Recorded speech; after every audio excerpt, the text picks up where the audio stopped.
estos llençols són meus, que es feu la meva germana que tinc en València, que diu, mira, el regal de boda te vaig a bordar i això és el llençol. I jo dic, pues bueno, com érem pobrets, pues això m'he regalat. Ha vist així una peça de ma abuela Maria que diu que és de la Casa Gran, perquè ma abuela Maria vivia així on estem, en este museu, que això és de la Casa Gran. I la peça l'ha vist, però no, mira, ixa peça, ixa és de ma abuela Maria. S'ha vist molts records, i com n'hi ha records d'altres, però n'hi ha records meus també, doncs la veritat és que m'ha omplit. Soc d'una manera que tot ho guarde i són coses molt antigues, però jo ho he guardat. Està al maletí de casar-se ma mare, està ahí dins. I clar, això, vulgués o no vulgués, doncs per això ho he guardat i ara està ahí. Són part de les dones que han fet possible este llibre que s'ha presentat esta setmana a la Casa Gran, un recull de la indumentària tradicional de la localitat dels últims 150 anys que s'ha anat fent amb les aportacions de diferents veïns de la localitat.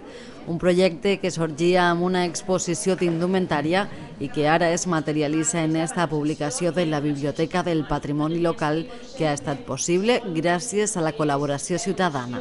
La col·laboració de la gent ha fet possible este llibre perquè ens han dut, no solament ens van prestar quan van fer l'exposició tot el material en quant a vestimenta, roba, etc., sinó que a més ens has explicat moltíssimes coses que nosaltres desconeixíem i per això ho plasmem en un llibre, per a que quede per a futures generacions i que tots puguem disfrutar de les nostres tradicions, com sempre.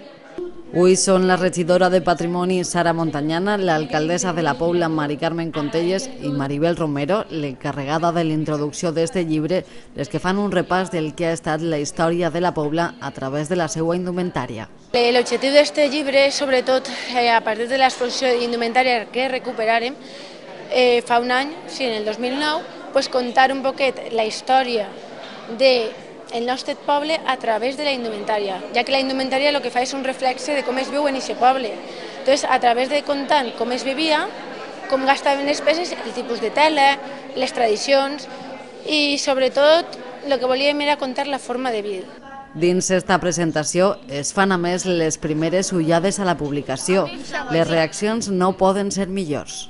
Pues estic ara mirant-lo un poquet i escolta, i m'ha paregut estupendo, m'ha paregut que estic al mirar de veure-lo.